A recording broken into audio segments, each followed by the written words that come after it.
Now, Danny Fanimo, let's talk about past NNPCL leaders that have been accused of corruption, corruption allegations against them, and we've not seen any of those cases, reach a conclusion, and these people go in for it. Do you think this will be any different? It's not just NNPCL. The few politically exposed people that have been sent to prison and given state pardon, maybe after serving maybe like 10% of the jail time or 20%, is because they fell out of favor at some point. And the moment they retrace their steps, they come back to the fold. And so we are not serious about fighting corruption here in this country because it has so many layers. If you are not involved directly, you are involved indirectly. And since you know that you have that vicarious liability dangling upon you, then there's no way you want to go the whole hog. We've seen EFCC chairman being accused of converting evidence, what is it, exhibits to private use. There was a particular EFCC chairman that was indicted while he was zonal head in Port Harcourt. So basically the EFCC is not exonerated. It's not even exonerated from this. He was accused of selling trucks for less than 100,000 naira to his crony, laden with fuel, and 36 of those trucks. And when it got to a point that they were almost reaching conclusion, order came from above. It was brought to Lagos as zonal head. And in a jiffy, he was named chairman of EFCC. How would that person want to conscientiously prosecute corruption while he's still in the saddle, knowing that he also has some things hidden under his closet?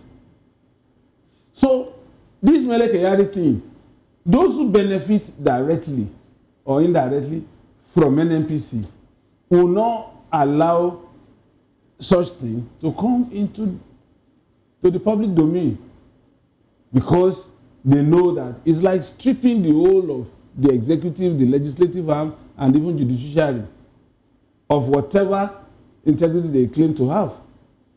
It's just like when they were saying they wanted to prosecute Dasuki. I told some of my friends, I said, there is no way you can prosecute a national security advisor. This country will be set on fire. So the same way, Mele Kyari, he would, for the reason of giving Nigerians the semblance of, okay, we are listening to you. Especially, he will be taken to court. They would release him on bail on liberal terms. And if it's not liberal terms, whatever condition, somebody who is exposed to that humongous resource, some people would have benefited.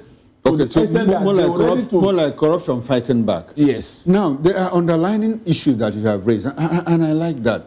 The issue of, if you try to prosecute Mele Kyari, you could also open up a Pandora's box because he served under a certain head of state who was Minister of Petroleum.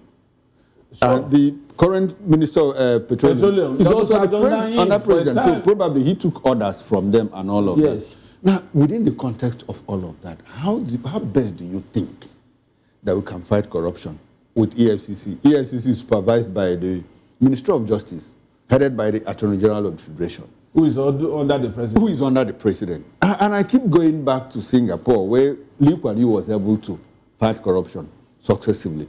You know what he did? He took corruption and put it into the presidency. So he gave out the orders.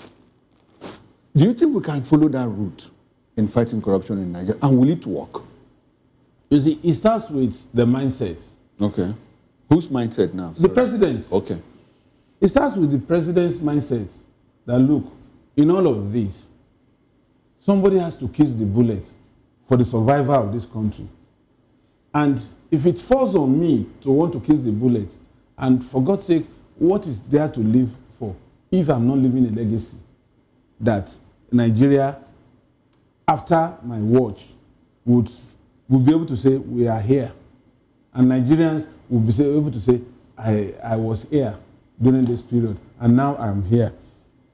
It starts from that mindset. I recall there was a quote, I may not be able to quote it rightly, but paraphrase it, that I need to choose between myself and Singapore. If I had to choose for myself, my family, my generation would prosper, but Singapore will remain what it is. But I have decided to choose Singapore against my family, my immediate family, and even my extended family, my community. Now I am ready to die for Singapore. And that was why he did that. We were not told that Singapore prospered and Lee Kuan Yew also prospered in the same at the same level with Singapore. We were never told that he stashed some money outside Singapore after he left office. So it starts with the mindset that, look, whatever it is, whatever I want to do, regardless of, and Tinubu has a way to do this. And I'll say he has a way to achieve this. One, Tinubu came forth on his own terms and with little financial support from the so-called people that usually surround government and stifle government. So it is his choice now to decide to say, having garnered all these over the years, having won elections, having been able to hold on to certain things, now it is time for me to give back. And let him give back by ensuring that corruption is reduced to the barest minimum in the course of running this administration. That is, everything lies within his powers. All right then. Okay. Let's go back to Loknan Dumbin. Get your final thoughts on this one. Now, do you think Nigerians are increasingly frustrated by EFCC's lack of transparency, especially as a corruption watchdog in dealing with corruption issues? And what does this portend going forward? Is this edging towards a breakdown of law and order and more protests on the streets of Nigeria? I can't say if there's going to be a breakdown of law and order like what happened in Nepal, for instance. I can't say there's going to be anything like that anytime soon. But if you look at it, the EFCC has always had a reputation of being somebody's attack dog. From the very inception of the EFCC, it's always been someone's attack dog. And the person who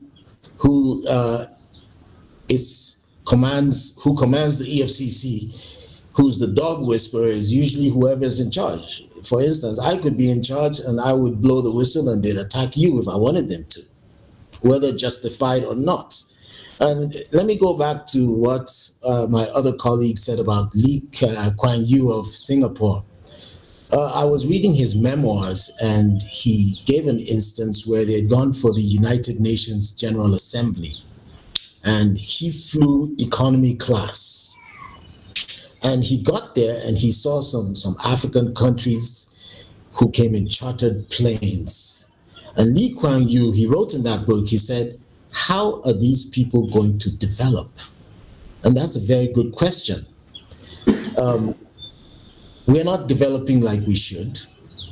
We don't have good governance. And if you look at it, corruption is the enemy of good governance. It is the enemy of democracy, and it's the enemy of development. And if Nigeria's case doesn't prove that, I don't know what else will.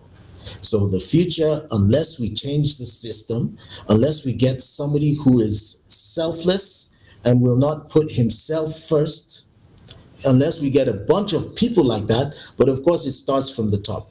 If we get somebody who's selfless at the very top, he can ensure that it trickles down. But then at the same time, like I said earlier, our leaders come from among us.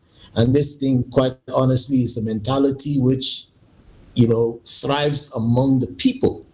So when we pick leaders, we don't go anywhere else to pick them from. We get them from among us. So in that regard, it's really quite bleak. There's a need for a complete overhaul of the system, starting with ourselves. You can only improve when you start with yourself. Start by improving yourself.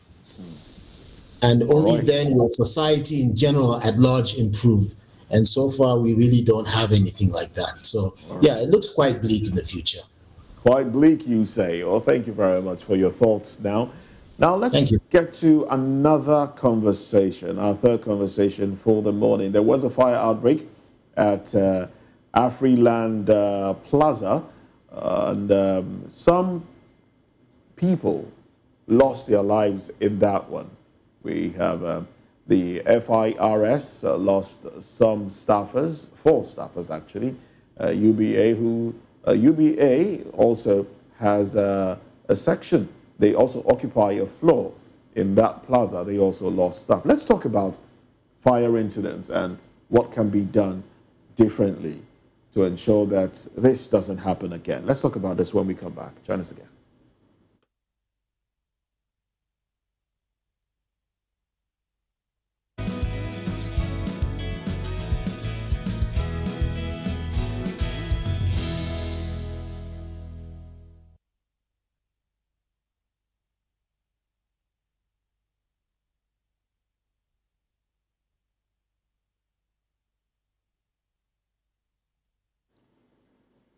Well, the Federal Inland Revenue Service has expressed deep sorrow over the death of 4 staff members in Tuesday's fire incident at Afriland Towers, Broad Street, Lagos. Now, the tragedy, which has thrown the entire FRS community into mourning, occurred on the 6th and 7th floors of the building, where the Medium Tax Audit Office and Unicon Emerging Tax Office are located. According to the agency in a condolence post on its X handle on Wednesday, its security and safety officials quickly alerted the fire service, but thick smoke had already spread through the building before emergency responders arrived. In a similar development, firefighters on Tuesday evening battled flames that ravaged Emab Plaza, a 4-story building behind Mandalas on Lagos Island. The blaze, first reported around 9 p.m., broke out on the 4th floor and quickly spread to neighboring apartments. Now, though the cause of the fire remains unknown, eyewitnesses say thick smoke poured from windows on the upper floors while the blaze advanced. Now, the flames reached portions of adjoining structures before firefighters could contain, the incident and prevent it from getting absolutely out of hand. There you have pictures of the aftermath of the fire at Emab Plaza, and also the other one there that happened at Afriland, all in Lagos Island on Tuesday. Same day, 2 fire incidents, same vicinity, and it's troubling to say the least. But we do. Let me come to you now, Sunny Dada.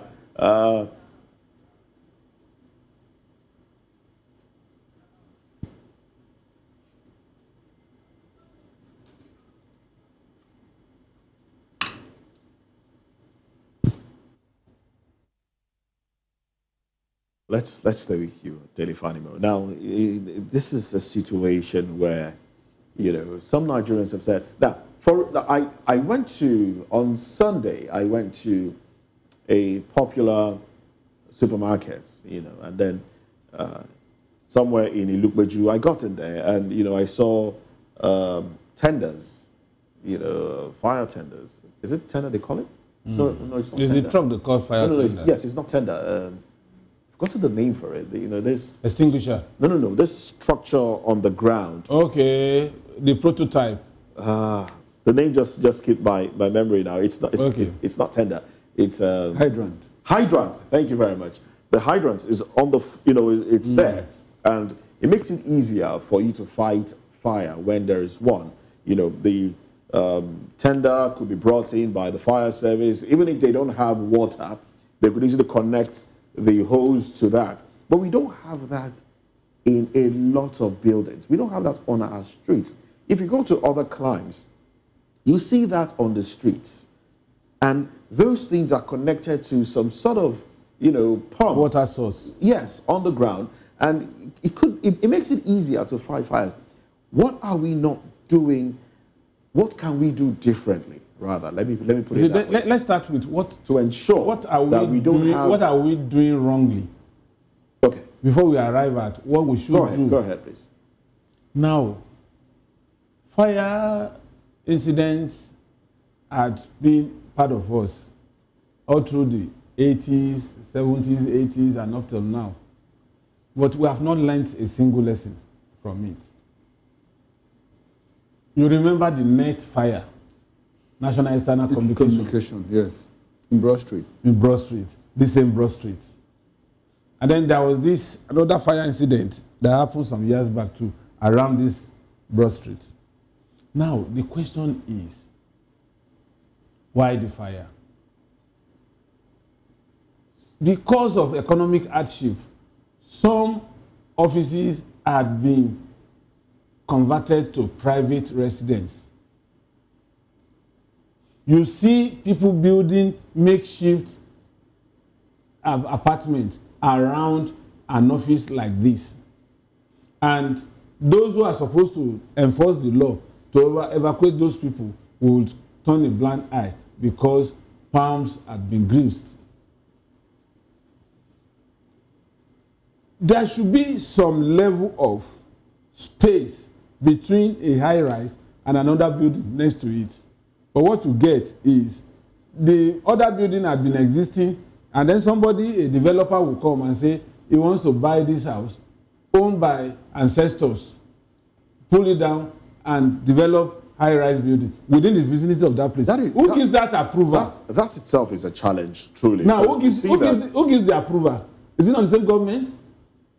Now, access to some of these buildings are hampered as a result of this town planning law violation.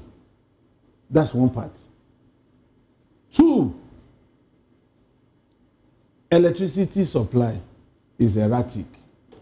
You are not too sure of the voltage that comes in at a particular time.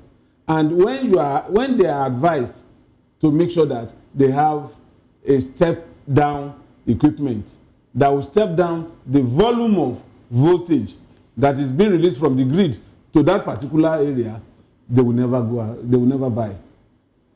And so when this kind of surge comes, it ignites this kind of fire. Lastly, do you know that, except maybe they have acquired it now, the fire tender that has crane to fight this kind of fire, the whole of this country, we don't have one. Most times, when this kind of incident happens, they beg Julius Berger, a private concern, to release their fire tender that has crane to fight this kind of fire. And as soon as this one goes now, everybody goes back to whatever he's doing, and nobody is going to say anything. Examples are bound elsewhere. Now, look at Alao Dam. What did they do last year? We are waiting for another one to happen this year again. People will still donate, and people will become richer. Wait for another one to happen. Let's stay with fire incidents. I mean, there are a lot of issues around the country, but let's stay with fire incidents and how best to deal with these issues. You've pointed out a few things that individuals don't do right. Yes, the government will not even do certain things that they ought to do. Talking about building control and companies making an alternative exit. Exactly. Shouldn't that be enforced before a building will be allowed to open for business, especially enforcement is weak. Business plazas like that. Shouldn't we look at enforcement where there should be alternative exits? Yes. In cases of emergency. And it will be properly indicated in the building that this is exit on every floor. On every floor, so that if the fire is coming from the front, you can exit from the back. If it's coming from the back, you can exit from the front. And when you build high-rise before occupation, there should be a kind of induction by the fire service in the state. The fire service is not established to just put out fire. They are supposed to advise and even enforce in some cases. But do you ever see them around? No. Most of those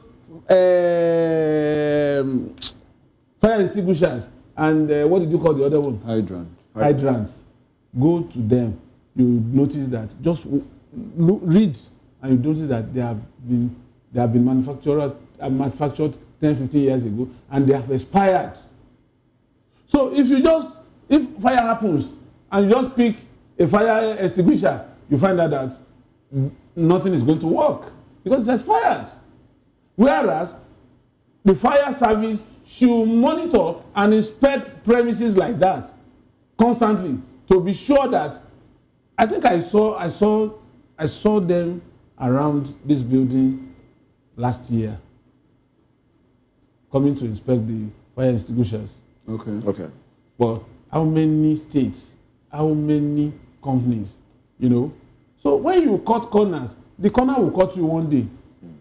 All right, let's get Lochnan Dunbin. Let's get your thoughts on this one. What can we do differently? Good to have you back.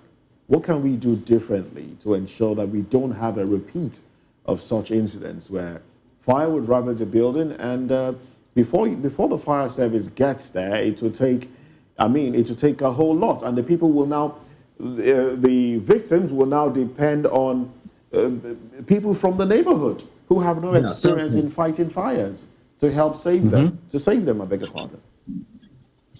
Well, you know, it's ironic that we have this general attitude in this country, which is often referred to as fire brigade approach, which is quite ironic because in this case, it is actually involving the fire brigade itself.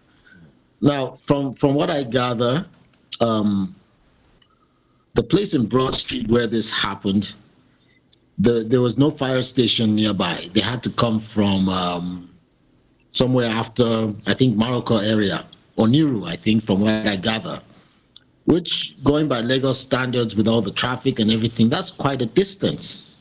And then secondly, in a building like that, they're supposed to hold regular fire drills. I remember in my school days, we used to have that, where in the middle of the school day, for no reason at all, there's a certain alarm that would just go off. And as soon as you hear that alarm, you've been instructed on how to act because it's a mock fire drill. It's just practice, just in case the real thing happens one day. So everyone knows that you're supposed to exit the classroom in single file and all assemble in the middle on the field in the middle of the school compound. And then they would take a head count and then everybody would go back to class after that. So buildings like that are supposed to, in fact, the fire department is supposed to ensure that places like that hold regular fire drills. I'm sure there's nothing like that happening.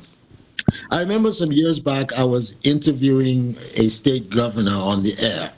And at that time, there had been lots of fire incidents in the state capital.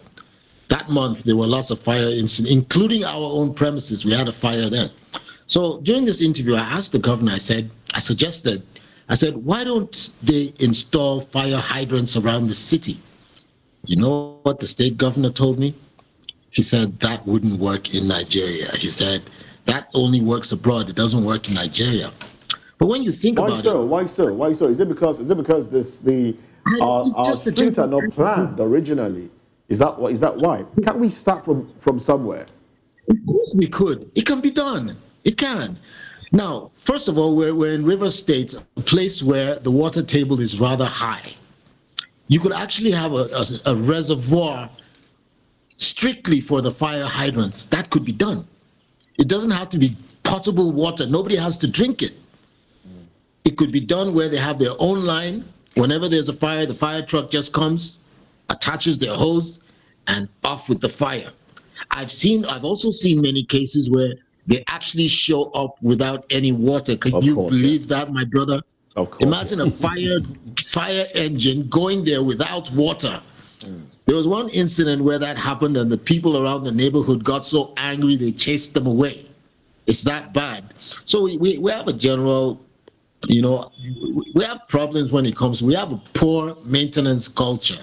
And that's where all of this is coming from. Oh well, And we do. it's rather sad. And I really don't know where it's all going to end. I Well, mean, that's we a can pretty only. funny story, isn't it? Yes, it Imagine a is. fire It's engine showing up with no water, of and then the course we people see in the that neighborhood chase them happen. away. We see that It's happen crazy. quite a lot. We see that happen quite a lot, and it's It does. crazy. But we do hope What else is that going to happen? we'll get it right someday. That's, I mean, we just have to keep hope alive, isn't it? Mm-hmm. Oh well, thank you very much for being with us, Luckman Dombin, aka LD. I was wondering if you were the rapper, but you're not. But I wonder if you also do some rap. Oh, you know me like that, huh? Well, thank you very much for being part of the show.